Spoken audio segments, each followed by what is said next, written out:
The sound of a heavy glass vase shattering against the bedroom wall was the only warning Mark had before his life began to unravel. Water and broken shards lay at his feet, soaking into the expensive rug. His wife, Mary, stood by the bed, her face a mask of cold, hard stone. She wasn't crying. She wasn't even screaming. She was simply packing a suitcase with a precision that made his skin crawl. "What are you doing, Mary?" Mark asked, trying to keep his voice steady. "That was a wedding gift from my mother." "It was taking up space," Mary said without looking at him. She folded a silk dress and placed it neatly inside the bag. "Just like everything else in this house that doesn't belong here anymore." Mark let out a frustrated sigh, rubbing his forehead. "Look, if this is about the trip, I already told you. It's a business retreat combined with some downtime. Sarah has been my best friend since we were 10 years old. She's helped me build my company. It's only fair she comes along to celebrate the new contract." Mary finally stopped and looked at him. Her eyes were sharp. "The contract I helped you write. The one I stayed up until 3 a.m. editing while you were working late at Sarah's apartment. Is that the celebration, Mark?" "You're being jealous again," Mark snapped, his guilt turning into a defense mechanism. "It's exhausting. Sarah has been there for me longer than you've even known my name. She is my bestie. If you can't handle a platonic friendship, that's your problem, not mine." "You're right," Mary said, a small, unsettling smile touching her lips. "It's not your problem because I'm coming with you." Mark froze. "What? No, the tickets are already booked. The suite is a double. There isn't room, Mary." "I already called the airline," she replied, snapping the suitcase shut. "And the hotel. I upgraded us to the presidential villa. Since I'm the majority shareholder of the holding company that owns your office building, they were more than happy to accommodate the real boss. Pack your bags, Mark. We leave in 4 hours. And tell Sarah to bring her best bikini. I want to see exactly what my money has been buying her." The drive to the airport was silent and suffocating. Mark sat in the driver's seat, his knuckles white on the steering wheel.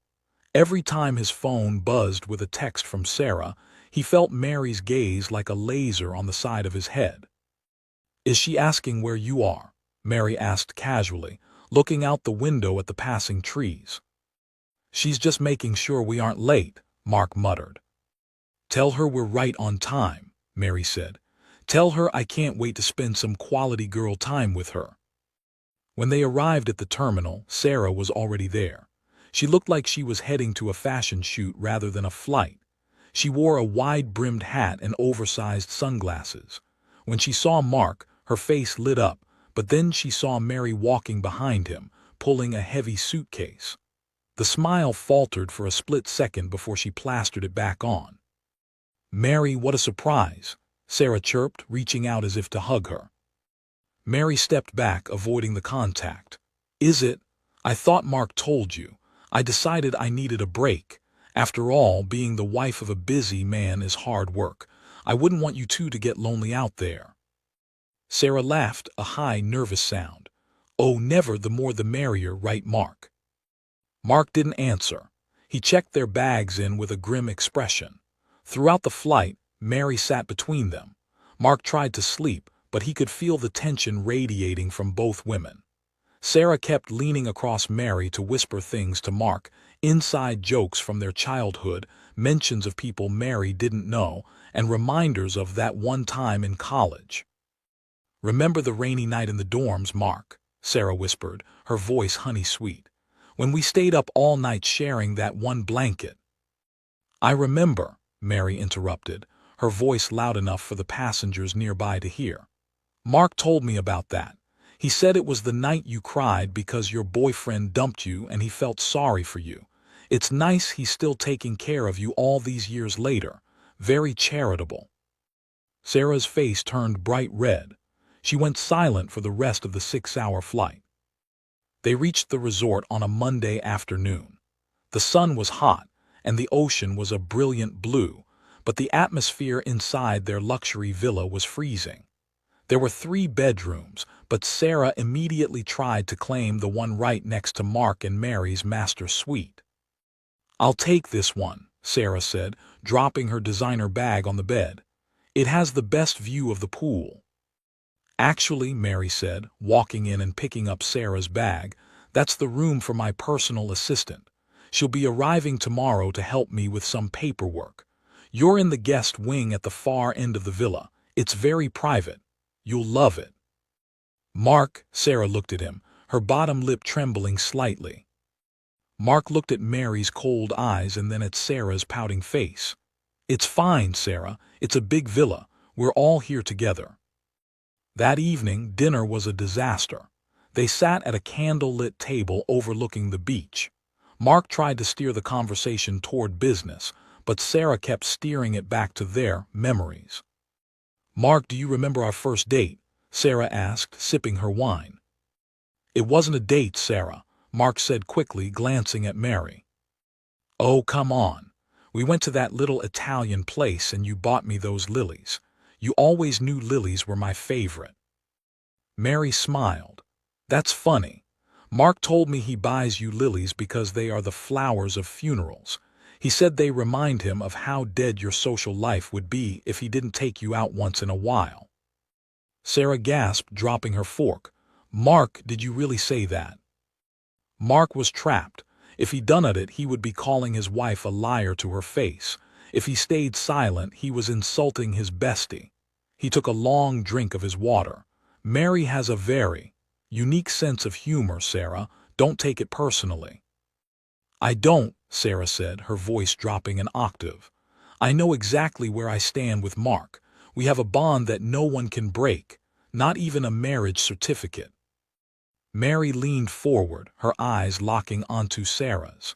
A bond is just another word for a rope, Sarah, and ropes can be used to pull people together or they can be used to hang someone. Be careful which one you're braiding. On Tuesday morning, the second day of the trip, Mary woke up early. She watched Mark sleeping peacefully next to her. She felt no love for him anymore, only a cold, calculated anger. She got out of bed, dressed in a simple linen suit, and walked out to the balcony.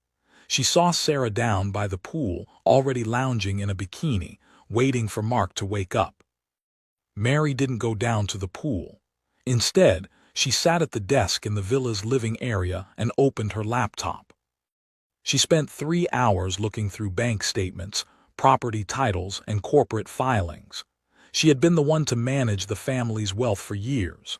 Mark was the face of the company, but she was the brain. She noticed a series of large withdrawals over the last 6 months. They were labeled as consulting fees, but they were all paid to a shell company. Mary did a quick search. The owner of that shell company was Sarah's younger brother. So, Mary whispered to herself, you aren't just sleeping with him, you're stealing from us. She picked up her phone and made a call. Hello, John, it's Mary. I need those documents finalized today, all of them. The transfer of the main estate, the freezing of the joint accounts, and the removal of Mark as a signatory for the holding company. Yes, today. Send the digital copies to my private email. As she hung up, she heard the door to the balcony slide open. Mark walked in, wearing his swim trunks. Why aren't you at the beach? He asked. Sarah's waiting for us. I'm working, Mark. Someone has to make sure the bills are paid while you're playing in the sand. You're still on that. Can't you just let it go for 1 week? We're supposed to be on vacation. You're right, Mary said, closing her laptop. Let's go down. I want to see you two together. It's so educational. Down at the pool, the atmosphere was thick. Sarah was being extra attentive to Mark, rubbing sunblock on his shoulders and laughing at every word he said. Mary sat on a lounge chair nearby, hidden behind a book, but her ears were open. I missed this, Sarah whispered, loud enough for Mary to hear. Just us, no stress, no one telling us what to do. I know, Mark replied. It's been a long year. When are you going to tell her, Mark? Sarah asked, her voice dropping. You promised it would be after the new contract was signed. The contract is signed. Mark shifted uncomfortably. Not now, Sarah. She's right there. She's reading. She isn't paying attention. I'm tired of being the secret, Mark. I've been the one by your side for everything. I deserve to be the one in the house, not the guest wing." Mary's heart hammered in her chest, but she didn't move. She had it, the confirmation she needed. It wasn't just a suspicion anymore. It was a plan. They were waiting for her to be out of the picture. On Wednesday, day 3, Mary decided to play the part of the unsuspecting wife. She was overly kind to Sarah. She bought her a drink at the bar. She complimented her hair. Mark seemed relieved, thinking the jealousy had finally passed. "See," Mark whispered to Mary later that afternoon.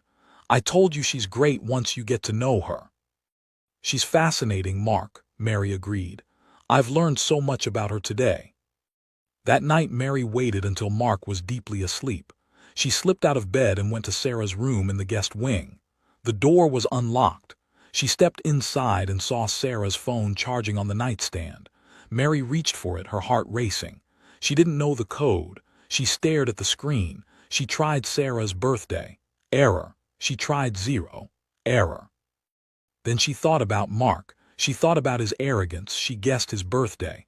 1012. The phone clicked open. She scrolled through the messages. It was all there. Pictures, videos, and plans. They had been planning to move Mary to a smaller apartment in the city, claiming the company was struggling, while they moved into the main estate together. They had even joked about how easy Mary was to fool because she loved Mark too much to see the truth. Mary felt a wave of nausea, but she forced herself to stay calm. She took photos of the messages with her own phone and put Sarah's phone back. On Thursday, day 4, the bestie decided to push her luck. During lunch, Sarah reached across the table and held Mark's hand. "Mark, I think we should go on that sunset cruise tonight," Sarah said. "Just the 3 of us. It would be a great way to end the trip." "Actually," Mary said, "I have a better idea. Why don't you 2 go? I have a massive headache from the sun. I'll stay here and rest." Mark's eyes lit up. "Are you sure, Mary? We don't want to leave you alone." "I'll be fine," Mary said, her voice dripping with fake sincerity. "Go, enjoy the sunset. You've both worked so hard." As soon as their boat left the dock, Mary went into action. She didn't have a headache. She had a mountain of paperwork to move. She spent the next 4 hours on video calls with her legal team and the board of directors. By the time the sun went down, Mark was no longer the CEO of his own company. He didn't even own the clothes on his back. Mary packed her bags, all of them. She didn't just pack her things. She packed Mark's legal documents, his jewelry, and anything of value she had brought. She called a private car and instructed the driver to wait at the entrance of the resort. But she wasn't leaving just yet. She wanted to see their faces one last time. She sat in the darkness of the villa's living room, the only light coming from the moon reflecting off the ocean outside.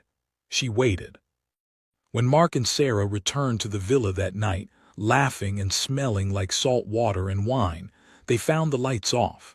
Mark flicked the switch, but nothing happened. "Power must be out," Mark said. "No," a voice said from the darkness. Mark jumped, nearly dropping his glass. Mary was sitting in a high-backed chair by the window, her figure silhouetted by the moonlight. "Mary, you scared me. Why are you sitting in the dark?" Mark asked, reaching for his phone to use the flashlight. "I was enjoying the view, Mark. It's the last time I'll ever have to see it with you." "What are you talking about?" Sarah asked, sounding annoyed. "Is this another one of your dramatic moods?" "Your suitcases are by the door, both of you," Mary said, her voice calm and cold. "I've already checked you out of the villa. The resort staff has been instructed that your credit cards are no longer authorized for any charges." "You can't do that," Mark shouted. "I'm the one who booked this." "Actually, the company booked this. And as of 4 o'clock this afternoon, you are no longer employed by the company. You were terminated for cause, Mark. Embezzlement is a very serious thing. I have all the records of the money you sent to Sarah's brother."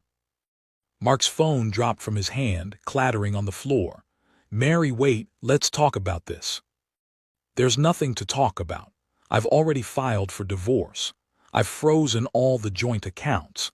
And since I own the house we lived in, I've already had the locks changed. The security team is waiting there for you, not to let you in, but to give you a trash bag with whatever clothes I didn't feel like burning. Sarah stepped forward, her face twisted in rage. You think you're so smart. Mark loves me. He doesn't care about your money. Is that right, Sarah? Mary stood up, her silhouette tall and imposing. Then you won't mind supporting him, because he's completely broke. He doesn't even have a car anymore. I had the lease canceled an hour ago. Mary walked toward the door where her own bags were waiting. She looked at the two of them, the husband who betrayed her and the bestie who tried to steal her life. Mary walked out, the sound of her heels clicking on the tile floor like a countdown. She got into the private car and didn't look back. She had a flight to catch and a brand new life to start. Back at the villa, Mark and Sarah stood in the dark. Mark, Sarah whispered, what do we do now? Mark looked at her, and for the first time he didn't see his bestie. He saw the woman who had helped him lose everything. He didn't answer. He just sat down on his suitcase and put his head in his hands. Friday morning arrived with a harsh sun. Mark and Sarah were sitting in the hotel lobby, surrounded by their bags. They had spent the night on the lobby couches because they didn't have a credit card that worked. We need to call someone, Sarah said, her voice dry. My brother, he has the money from the consulting fees. That money is in a frozen account, Sarah, Mark said, his voice hollow. Mary flagged it as stolen funds. The bank won't let him touch it until the investigation is over. Investigation? Mark, we could go to jail. I could go to jail, Sarah. You just received the money. I'm the one who signed the transfers. The realization hit them like a physical blow. The vacation they had planned as the beginning of their new life had become the end of everything they knew. By the time they managed to scrape together enough money for 2 economy seats back home, the story had already spread. In their social circles, Mark was no longer the successful businessman. He was the man who cheated on the woman who built him. When they landed on Saturday, Mark went straight to the office, hoping to talk some sense into the board. But the security guard at the front desk didn't even let him pass the gate. I'm sorry, Mr. Evans, the guard said, looking embarrassed. I have strict orders. You aren't allowed on the premises. I built this place, Mark shouted, banging on the glass. And Mrs. Evans owns it, the guard replied. Please leave or I'll have to call the police. Mark turned to look at Sarah, who was standing by the taxi, looking at her broken nails. She wasn't looking at him with love anymore. She was looking at him with resentment. This is your fault, she muttered as he walked back to her. If you hadn't been so sloppy, she never would have found out. My fault? Mark was incredulous. You were the one who wanted the luxury trip. You were the one who pushed for the money. And you were the one who was supposed to be in control, Sarah snapped. I'm going to my mother's house. Don't call me, Mark. I need to figure out how to fix my own life since you ruined yours. She got into the taxi and slammed the door, leaving Mark standing on the sidewalk with nothing but a suitcase full of tropical clothes in the middle of a rainy afternoon. Mary, meanwhile, was sitting in a new office on the top floor of a building that overlooked the city. She had a cup of tea in her hand and a peaceful look on her face. Her lawyer walked in with a stack of papers. It's done, Mary, he said. The divorce is finalized. He gets nothing. The embezzlement charges are being filed tomorrow. Good, Mary said. What about the house? The new owners are thrilled, and your new place is ready for move-in. Mary stood up and walked to the window. She saw the city lights beginning to flicker on. She thought about the shattered vase and the packing she had done just a few days ago. It felt like a lifetime ago. She had learned a valuable lesson. A husband might have a bestie, but a wise woman has a plan. And in the end, the plan is the only thing that truly stays by your side. The story of Mark, Mary, and Sarah became a legend in the city. A cautionary tale for anyone who thought they could build a house on a foundation of lies. People talked about it for years, about how the quiet wife turned into a lioness and took back everything that was hers. And as for Mark, some say he's still trying to find a job, but no one wants to hire a man who was outsmarted by his own wife.